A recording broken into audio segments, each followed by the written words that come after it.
Hello, I'm Dr. Julie Brown. I practice pediatric emergency medicine and I have a special interest in anaphylaxis and epinephrine auto-injectors. It's winter and lots of people have been asking about how to keep their auto-injector safe in the snow and when they're skiing and when they're out having fun enjoying the winter weather. So I thought it was a good time to talk about epinephrine auto-injectors and temperatures. To begin, let's start with how these auto-injectors are supposed to be stored. The manufacturer instructions tell you to store them between 68 and 77 degrees Fahrenheit, which is 20 to 25 degrees Celsius, and excursions are allowed between 59 and 86 degrees Fahrenheit, or 15 to 30 degrees Celsius. It's worth noting that these temperatures reflect standard room temperatures, as in the drug was approved for use at standard room temperatures. It wasn't that this has to do specifically with the temperature within which epinephrine is known to be stable.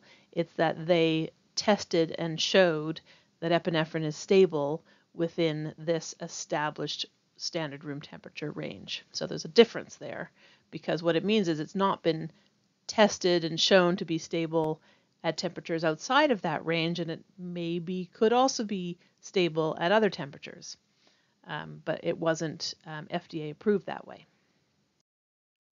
So there are two questions we need to answer if we want to know if the device will also be stable outside of these recommended standard room temperatures. The first is, does the temperature degrade the epinephrine, whether it's stored inside a syringe or an ampule or however it's stored? So here I've shown you how epinephrine is stored in an EpiPen in the top image and an Auvi-Q in the bottom image. So would that epinephrine be stable if it were hotter than those temperatures or colder than those temperatures? The second question is, does the temperature damage the auto-injector device? And that's a very separate question, as illustrated by this image. I took this picture after putting these devices in my oven at 225 degrees. And you can see that the oven has melted the cases of the device, and you can see the needles poking out there. So the auto-injectors have all fired as a result of heating and probably melting the components that kept the devices from firing. So it's completely irrelevant whether or not the epinephrine has degraded, because those devices are clearly destroyed. So those are two separate questions, both important. So we're going to tackle each of these two questions separately and look at the evidence both for heat and for cold exposure and how that has been studied in terms of each of those two questions. So in terms of epinephrine and exposure to heat, first of all, it's helpful to know how hot a device can get, and there are some studies that can help us there. In this study by Rutland, he took a black medical bag and put it in different places in a car and looked at temperatures both inside and outside of the bag in different locations. And the hottest place was inside the bag on the back shelf of the car, location B in that diagram. And in that location, on a sunny parking lot with moderate temperatures, it was 24 degrees Celsius or 75 degrees Fahrenheit outside. The temperatures inside the black bag rose to 80 degrees Celsius or 170 degrees Fahrenheit in that study. In a similar study there by Vanos, they monitored temperatures in a number of different cars, both in the sun and in the shade, and I'm just showing you here the results of these cars placed in the sun. And there was much more data than what I'm showing you here, but I'm showing you the part that included the highest temperatures recorded, and temperatures went as high as 85 degrees Celsius or 185 degrees Fahrenheit on these peak days. And the highest temperature I've actually seen recorded was actually done by an allergy mom and home scientist, Eileen Rodarmer, who did this in her own car in Colorado. It was outside, it was in the mid-90s. She has a dark blue compact car that she put facing south in the full sun. She was using a dew point Bluetooth sensor beacon, and she had many days of testing, and the highest temperature that she ever reached with this beacon on her dash was 90.8 degrees Celsius or 195.4 degrees Fahrenheit. Fairly impressive temperature there. So you really can reach fairly high temperatures in the sun, particularly if you're on the dash or somewhere directly exposed to the sun in a car. The next thing we need to think about is that epinephrine comes in many forms. First of all, there are two common concentrations. There's 1 milligram per milliliter.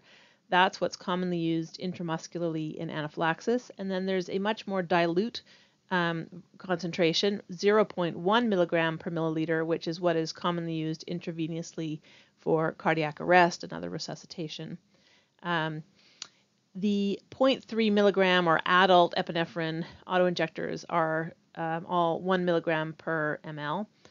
The lower dose auto-injectors are often diluted so that the amount injected can be the same. So, for example, the 0.15 milligram EpiPens, the junior EpiPens, are 0.5 milligrams per milliliter. It's also worth noting that different devices and different storage options for epinephrine, such as ampules and vials versus auto-injectors, all have slight differences in the preservatives used, and the preservatives have changed somewhat over the years. Now, the amount of preservatives in these devices are very small, but this still may have some impact on how epinephrine degrades over time, because they are put in with the epinephrine to help prevent degradation of epinephrine. So now we're going to look at specific studies that have assessed the effect of high heat on epinephrine stability and degradation. And I'm not going to present every study that's been done. What I'm going to do is present the studies that looked at concentrations that are relevant to epinephrine auto-injectors and a few studies that are very sort of clinically relevant as well. So here's the first study. This study by Grant. He took 10 epinephrine samples. 5 were 1 milligram per milliliter and 5 were 0.1 milligram per milliliter. And he heated them up to 158 degrees Fahrenheit or 70 degrees Celsius for 4 hours a day for 12 weeks. And then he looked at the results for each of those two concentrations. And for the 1 milligram per ml samples, which is the concentration that is comparable to EpiPens and other epinephrine auto-injectors, there was no significant degradation by assay for that whole duration of study, up to 12 weeks. And that was equivalent to 672 hours of heat exposure. However, in the 0.1 milligram per milliliter epinephrine group, there was no significant degradation for the first 4 weeks, which was 224 hours of heat exposure, but there was degradation from 8 weeks onwards, and that is starting at 448 hours of heat exposure, with only 36% of the epinephrine left at 12 weeks. And you can see that in the graph there. So a notable difference in outcomes for the less concentrated 0.1 milligram per milliliter epinephrine compared with the more concentrated 1 milligram per milliliter epinephrine.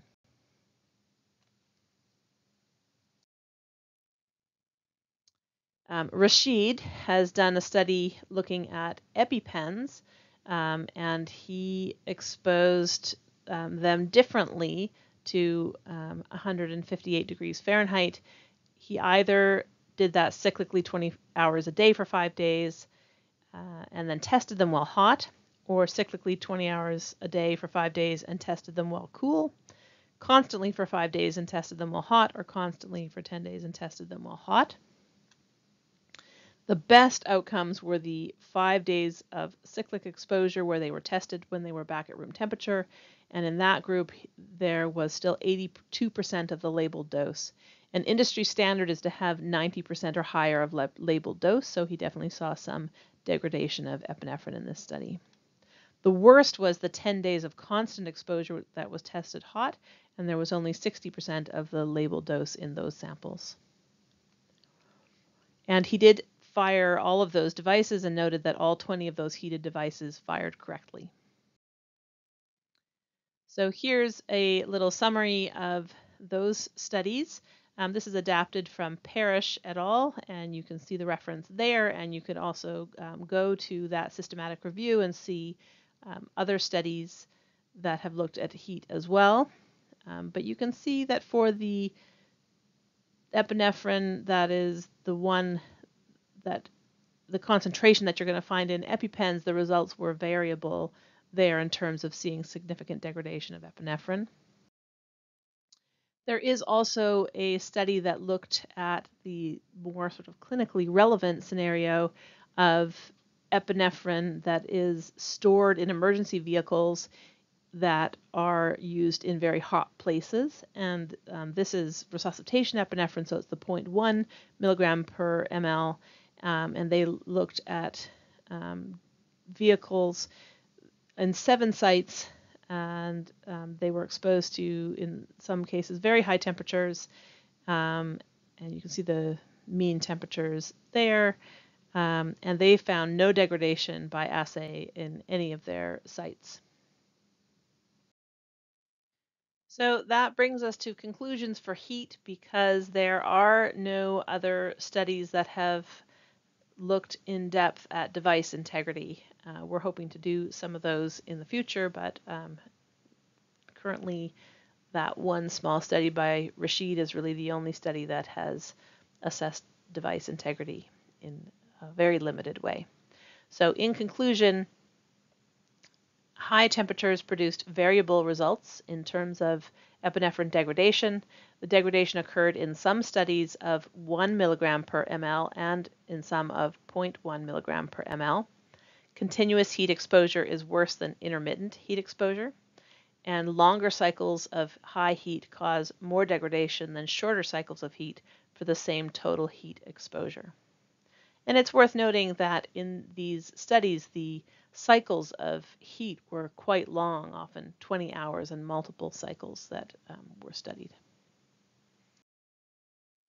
So moving on to epinephrine and exposure to cold.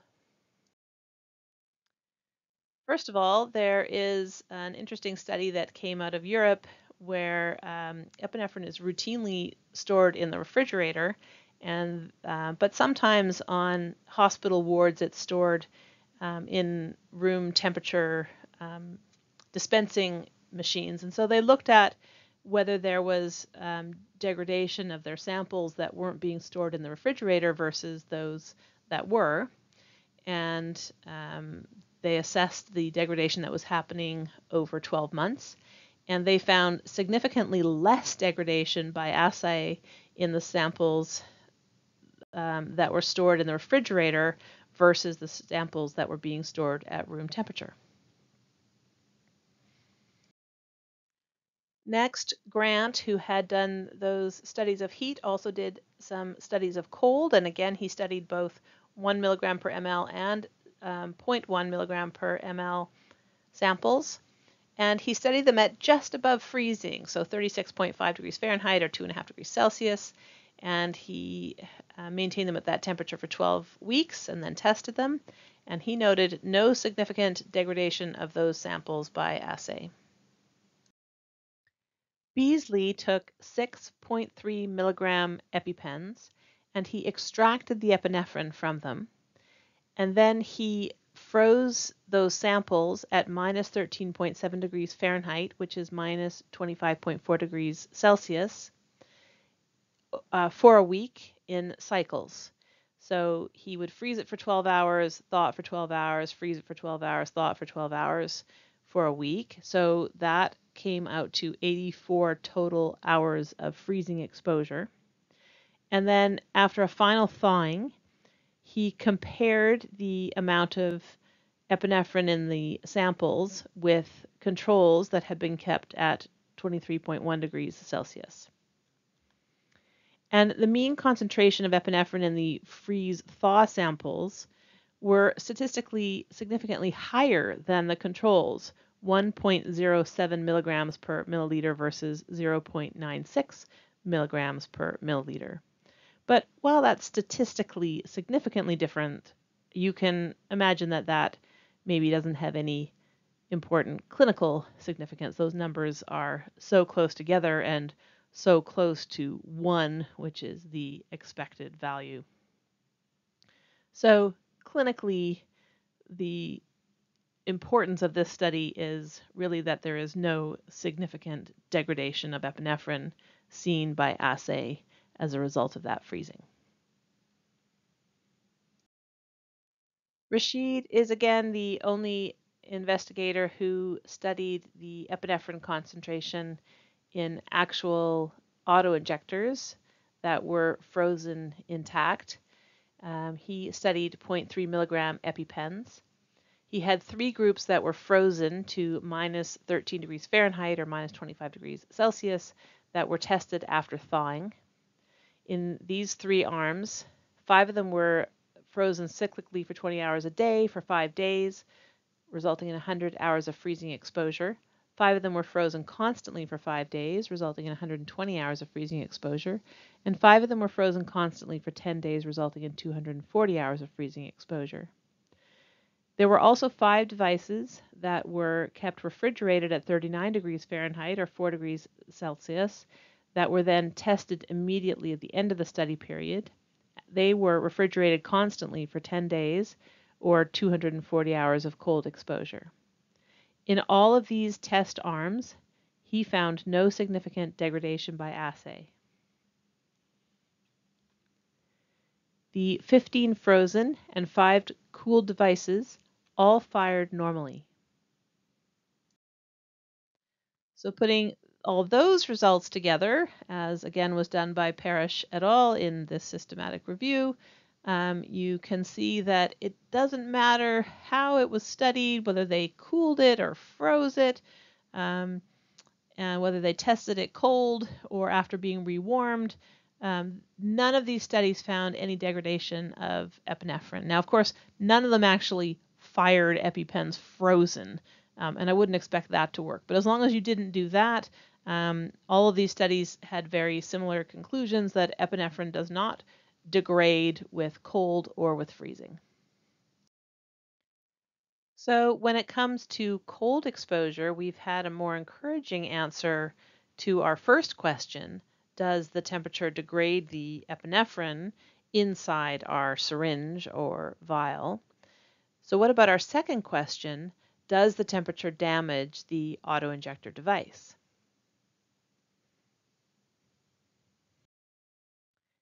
I had the pleasure of working this summer with undergraduate investigator Alex Cooper, who set out to answer that question. And his aim was to determine whether 24 hours of freezing followed by thawing changes the volume of epinephrine solution fired from an EpiPen device.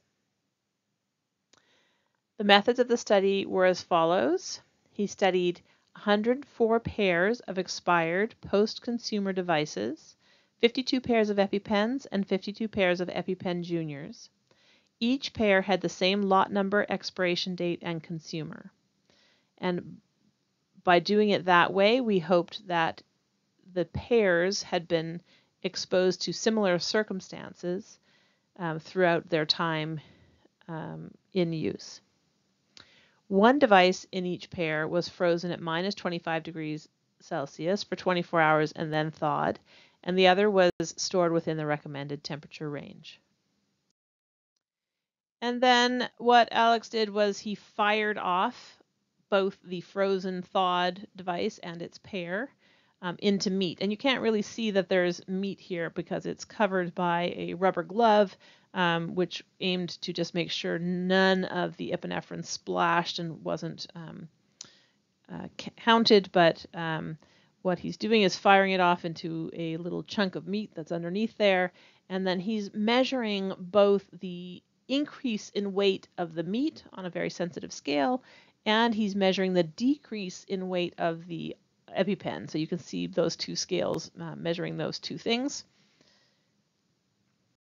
And here is the very scientific-y conclusion to that, and I'll read that for those scientists in the audience who want it presented that way.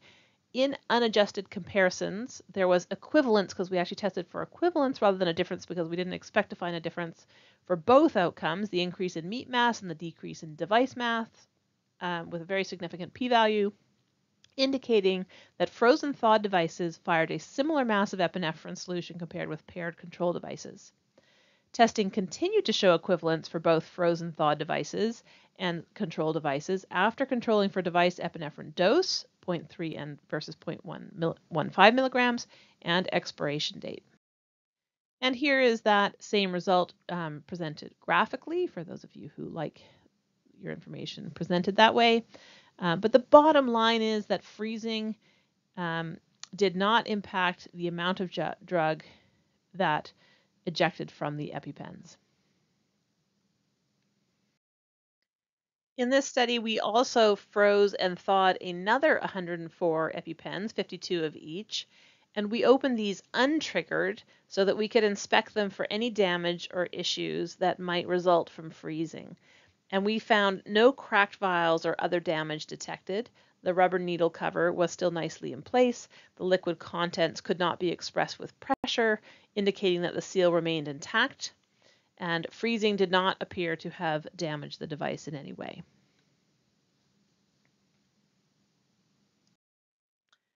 So, in conclusion, when it comes to cold, refrigerating or freezing did not result in significant degradation of epinephrine.